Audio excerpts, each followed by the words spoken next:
This is Ken Pyle, and we're with Shirley Bloomfield of NTCA. Shirley, you just gave a very inspiring talk in front of the MTA membership, and one of the things you talked about was the whole idea of going forward, and now's the time for action. What do you mean that, time for action? So, here we are, Ken. We are hitting the end of March right now, and the FCC order, as it came out, is basically has a starting date essentially of July 1st. So when we think about, the things that we need to have fixed in that order, they need to be fixed in pretty short order so that, when the order is actually implemented, we've got some of the tweaks taken care of, we've gotten the caps fixed, we've gotten the FCC to understand some of the data that the rural carriers have been sharing so that they have a better sense of what the real implications of this order are going to be on rural telephone companies and the subscribers they serve.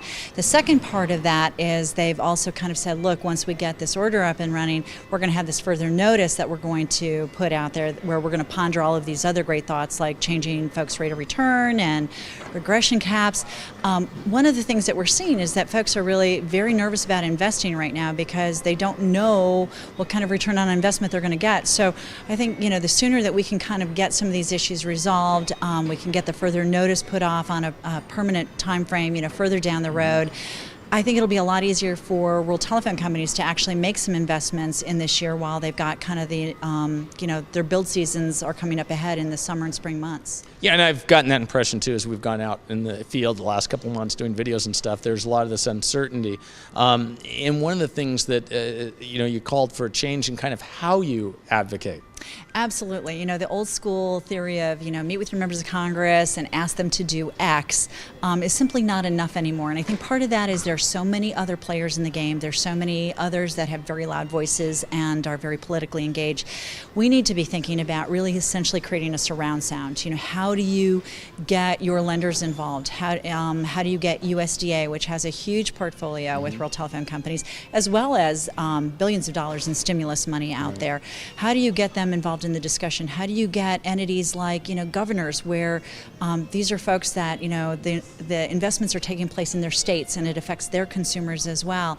And then how do you also get entities that are also very engaged in the rural telecom industry involved as well? Those are vendors or associate members or those who are actually completing different business suppliers to this sector of the industry, so that you get those who actually benefit from either the health of this industry or certainly those in the communities to get engaged. Educators, healthcare, all of those should have a role and a stake in terms of rural broadband being rolled out. And so it clearly, you want your members and other telcos to be involved in this actively, but you also touched upon the whole vendor community, and you have something, an initiative there, right? Absolutely. We've got what I think is a really exciting initiative. We've got a letter that we have been working on. We've right now got 9 or 10 different vendors that have agreed to sign on to it. But what it does, it's a letter that would go to the White House and it would go to the FCC, and it basically says, hey, look, you know what? We know that this rulemaking is going on. We know it affects rural telephone companies. And by the way, if they're not investing, then we're not, getting that investments made as well. So it's affecting our business, it's affecting our employees, so that the FCC and the White House sees the bigger economic picture. It's not just what the rural telephone companies are saying, it's, the folks that they're buying fiber from, the folks who are buying switches from, the folks who are doing some of their accounting.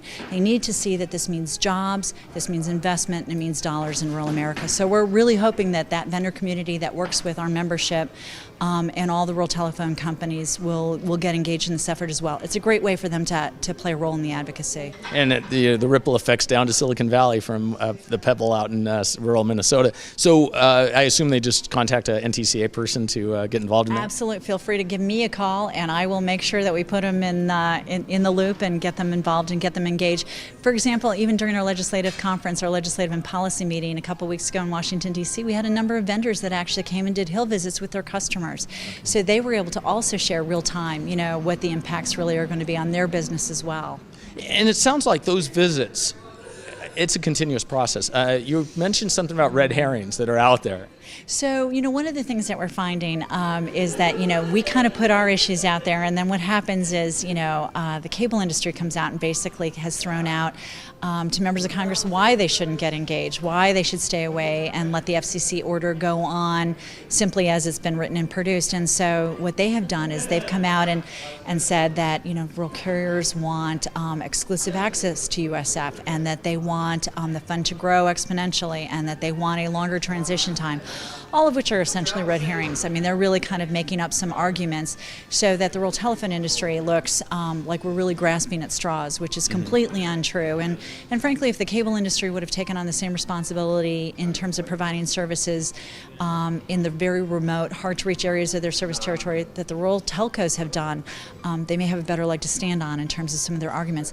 The most telling thing to me is ACA, which is the association that represents small cable providers, actually does not oppose our efforts. So, the ones who are most like our brethren are the ones, so it's the large carriers who really have no interest in providing service in these rural markets. And the impact of it, you talked about retroactivity, you talked about moving forward, but the impact ultimately is people paying more if they can get the service. Is that right? Absolutely. So what we're already seeing is by the order itself, you're already going to see about 20% of the carriers taking at least a 10% hit on their universal service. And then that's not even before you start taking inter-carrier compensation into account. So I think there's certain things that came out in the order. There's new benchmarks in terms of subscriber rates. Folks are likely to see their rates go up. Otherwise, the telco has to figure out other ways to keep that balanced. So I think there's going to have to be a big effort on behalf of rural telephone companies to educate their consumers on exactly what is going to come out of the order, how it's going to impact them as consumers, and also so that they understand that this isn't something that the companies are arbitrarily imposing, that this is coming down from the FCC and from a regulatory decision. Well, one of the things amidst all this, you've still found ways to kind of look forward and bring initiatives to the industry, bring the strength of the industry together and with some interesting things. I don't know if you want to touch upon any of those things? Or? I am just such a big believer in this industry and the services they provide and the infrastructure that they have and that they have built. And so we've been working really hard to kind of figure out whether it's working with large carriers in terms of using some of our networks that we've got out there, looking at different wireless plays that might be potentially out there. To me, one of the things that's just a natural is, we've got these state fiber networks that are just a huge resource and a huge national footprint that would allow this industry, because those networks are owned by independent carriers, this industry could be as competitive as anybody in terms of some of the opportunities exist out there. And then figuring out a way to get electric and telephone folks to work together so that the electric guys aren't duplicating the efforts that the telephone guys have already done. So I think there's some really powerful possibilities. I think so, and it all gets back to the local. It gets back to the fact that these people are in their communities. Absolutely, and they want to serve their community, want to create a path forward to the future, and I think they're perfectly positioned to do it. So I remain incredibly bullish on the future for rural telecommunications. Well, Shirley, it's great seeing you, and thank you for your time. Thank you very much, Ken. I appreciate it.